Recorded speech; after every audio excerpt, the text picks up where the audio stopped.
প্রিয় পর্যটক চরপেশনবাসী, আপনাদের সকলকে পবিত্র ঈদ উল ফিতরের শুভেচ্ছা জানাচ্ছি। ঈদ মোবারক। আমরা দেখাচ্ছি চরপেশন খাসমহল জামে মসজিদ, যেটি কেন্দ্রীয় জামে মসজিদ হিসাবে পরিচিত। মসজিদে চলছে ঈদ উল ফিতরের নামাজ। এটি হচ্ছে চরপেশনের দ্বিতীয় নামাজ, যেটি কেন্দ্রীয়ভাবে পড়া হয়। প্রথম জামাত অনুষ্ঠিত হয়েছে চরপেশন ঈদগাহ মাঠে, সেটি প্রথম জামাত হিসাবে অনুষ্ঠিত হয়েছে 8:30টায়। এখন চলছে 9টা বাজে চরপেশন খাসমহল জামে মসজিদের নামাজ।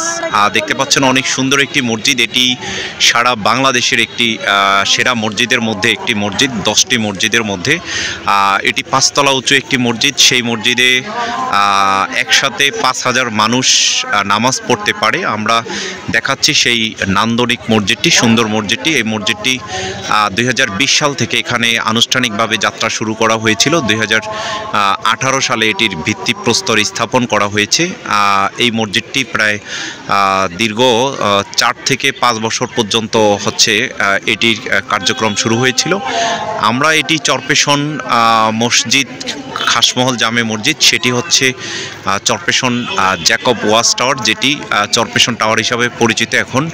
সেই টাওয়ারের পাশেই হচ্ছে এই মসজিদটি অবস্থিত। আমরা মসজিদের বাহিরের অংশ দেখাচ্ছি। আপনারা দেখতে পাচ্ছেন মসজিদের বাহিরে অনেক সুন্দর একটি মাঠ রয়েছে। সেই মাঠের পাশে হচ্ছে কবরস্থান রয়েছে এবং তার পাশে দেখতে পাচ্ছি মাঠের পাশে হচ্ছে পানির ফোয়ারা রয়েছে।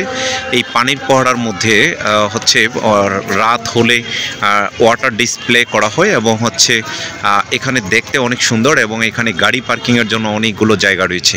তো আমরা আসলে আপনাদেরকে বিভিন্ন পর্যটনের ভিডিও করে থাকি, দেখিয়ে থাকি। আপনারা দেখতে পাচ্ছেন চরপেশন খাসমহল জামে মসজিদ, তার পিছনে স্টেডিয়াম রয়েছে, চরপেশন স্টেডিয়াম, এবং খাসমহল জামে মসজিদের পাশে আমরা দেখাচ্ছি আপনাদেরকে চরপেশন হচ্ছে জ্যাকব ওয়াচ টাওয়ার, সেটির নিচ অংশ দেখা যাচ্ছে। আপনারা যদি একটু দেখেন তাহলে উপরে দেখতে পারবেন এখানে প্রায় 50টার মতো মাইক রয়েছে, যে মাইকের মাধ্যমে আজান দিলে পুরো চরপেশন একটি উপজেলা, সেই উপজেলায় হচ্ছে আজানের ধ্বনি প্রায় 5 থেকে 10 কিলোমিটার জায়গা আজান চলে যায়। আমরা দেখাচ্ছি পিছনে চরপেশন বিনোদন পার্ক, শিশু বিনোদন পার্ক, যেটি শেখ রাসেল পার্ক হিসাবে পরিচিত ছিল।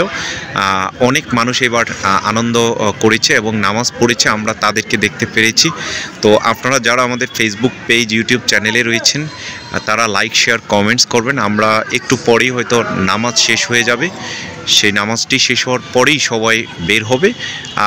আজকে হচ্ছে 31শে মার্চ 2025। এটি হচ্ছে অন্তর্বর্তীকালীন সরকারের প্রথম হচ্ছে ঈদ নামাজ। এইটির মাধ্যমে মানুষ হচ্ছে এখানে নামাজ পড়েছে, অনেক মানুষ এসেছে নামাজ পড়তে। সকলের ঈদ আনন্দ শুভ হোক, সুন্দর হোক। এবং চরপেশনে যারা ঘুরতে আসতে চান তারা চিন্তা করলে চরপেশনে ঘুরতে আসতে পারবেন। চরপেশনের এই পর্যটনের এলাকা দেখার জন্য আপনাদের সকলকে অনুরোধ, কিংবা হচ্ছে চরপেশন দেখার জন্য আপনাদের যেই আগ্রহ রয়েছে তারা এসে চরপেশন দেখতে পারেন, এই মসজিদে নামাজ পড়তে পারেন এবং এই নামাজ পড়া দেখার মাধ্যমে আপনারা নতুন কিছু আবিষ্কার করতে পারেন। চরপেশনের প্রায় 10টি পর্যটনের স্পট রয়েছে, কুকরিমুকরি এবং বেতুয়া, কুকরিমুকরি দ্বীপ এবং বেতুয়া হচ্ছে প্রশান্তি পার্ক এবং যে শেখ রাসেল শিশু বিনোদন পার্ক এবং চরপেশন কলেজ সহ আরও কয়েকটি পর্যটন স্পট রয়েছে যেগুলো দেখার মতো। তো আপনাদের সকলকে আমাদের এই ট্রাভেল ব্লগ থেকে শুভেচ্ছা, স্বাগতম। আপনারা ভালো থাকবেন, সুস্থ থাকবেন, সুন্দর থাকবেন। সকলকে ঈদ মোবারক, ঈদ মোবারক।